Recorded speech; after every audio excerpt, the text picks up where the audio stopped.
is Lisa Strutz, and I'm one of the language arts teachers here at ACA. In today's video, I'm going to talk to you about how to teach a mini lesson topic. This is the second part of the Writer's Workshop program, the first being giving your student time to write, along with the ability to have choice in what they're writing. In the previous video, I showed you how to uncover a mini lesson topic. And once you've had an opportunity to look at your students' writing and decide what are some topics of instruction, teaching is the next step to take. So there are three main parts to teaching a mini lesson topic. The first being a mentor text.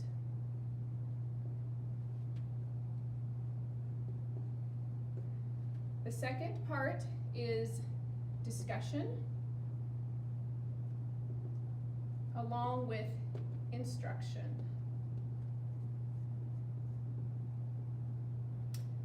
And lastly is practice.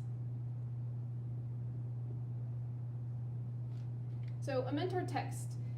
This is any type of text which provides good writing technique.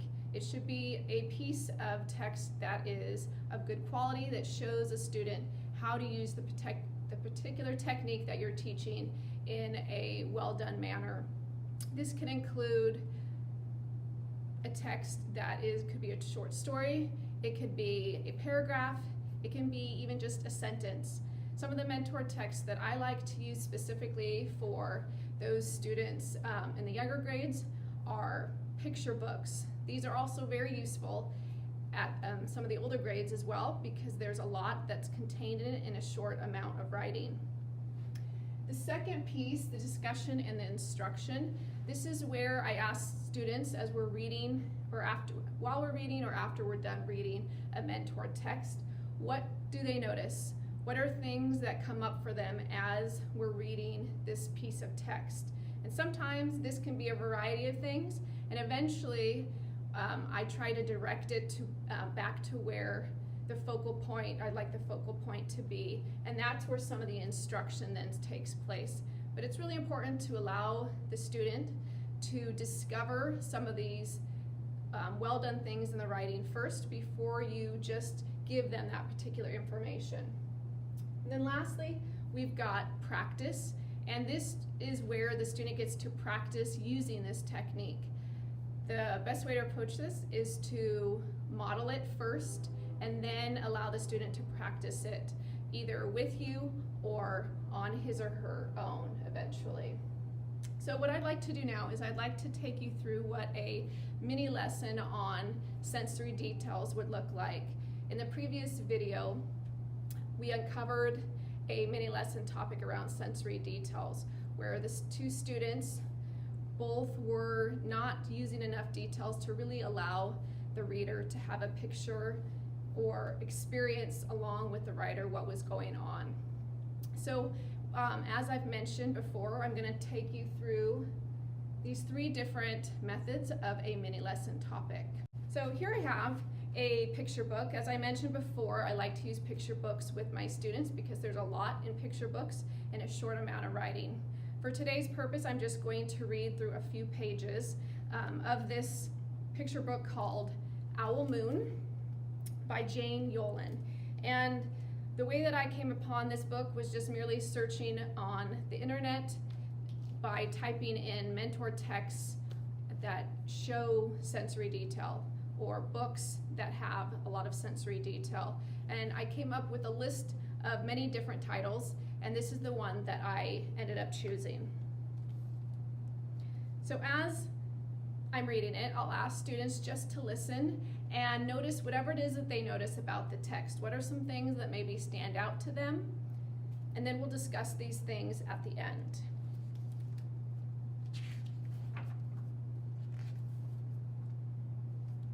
It was late one winter night, long past my bedtime, when Pa and I went owling.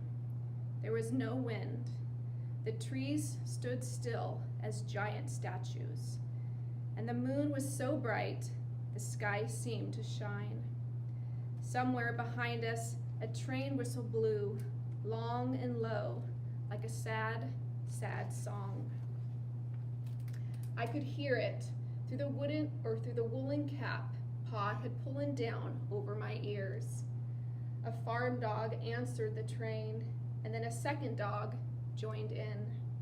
They sang out trains and dogs for a real long time, and when their voices faded away, it was as quiet as a dream. We walked on towards the woods, Pa and I. Our feet crunched over the crisp snow, and the little gray footprints followed us. Pa made a long shadow, but mine was short and round. I had to run after him every now and then to keep up, and my short, round shadow bumped after me. But I never called out. If you go owling, you have to be quiet. That's what Pa always says. I had been waiting to go owling with Pa for a long, long time. So this would be now the point when I would ask students to share with the class or with the teacher, what did he or she notice about this piece? What stood out to him or her? And like I mentioned before, they might come up with a myriad of things, and eventually you would pull them back to, if it doesn't come up naturally, to the sensory details that were in the book. So I'd like to show you just a couple spaces in the text that I would then refer to specifically. Okay, as part of the discussion, some of the pieces that we'd go back and maybe reread together, or students may have noticed on their own, are things like the trees stood still as giant statues.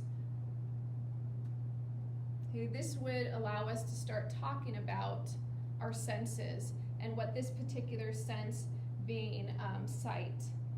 Okay, we could also discuss about the sense of sound, as there is actually no sound going on. Things are quiet as these trees are standing still as statues.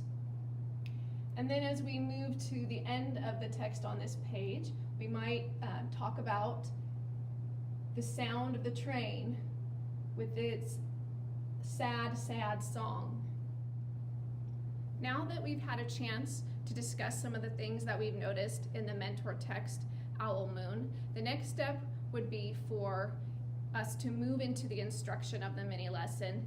And most of the conversation has happened already around sensory details. I now just need to make sure that I name it.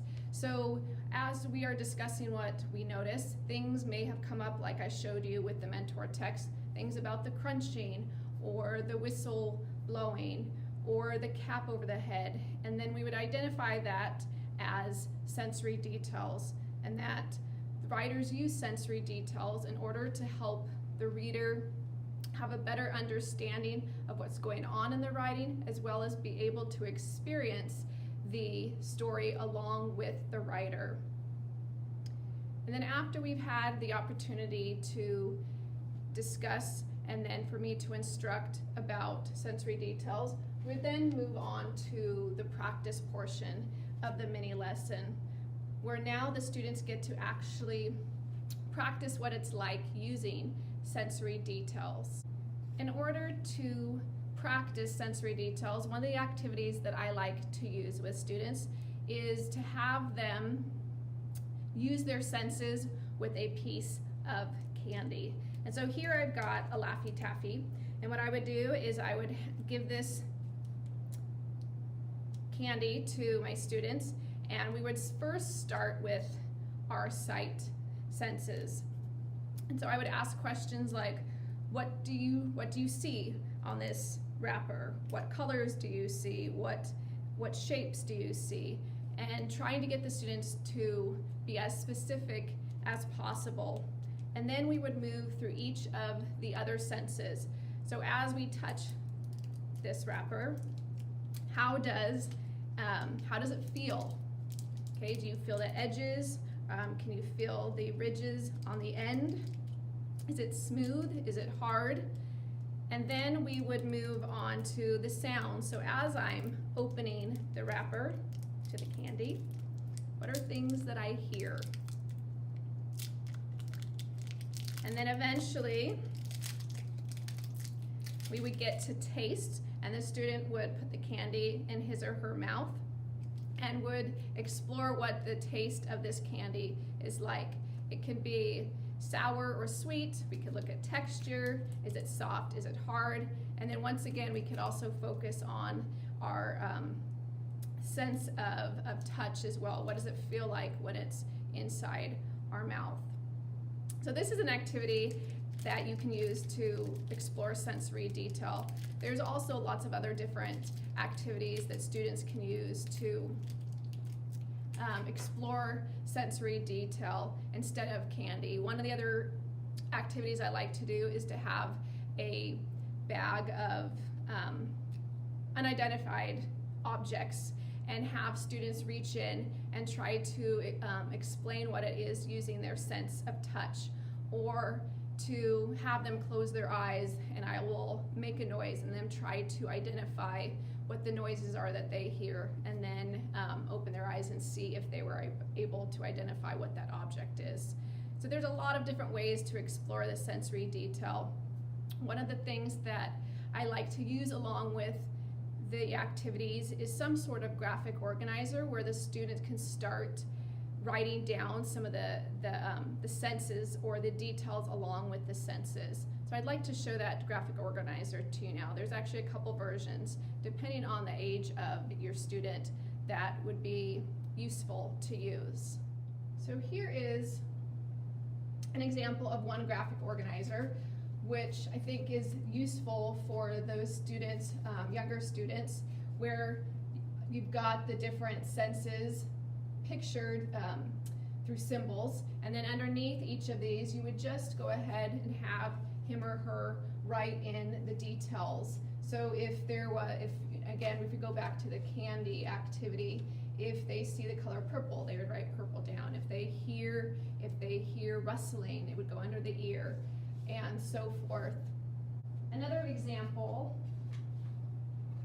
of a sensory detail graphic organizer would be something like this, a web.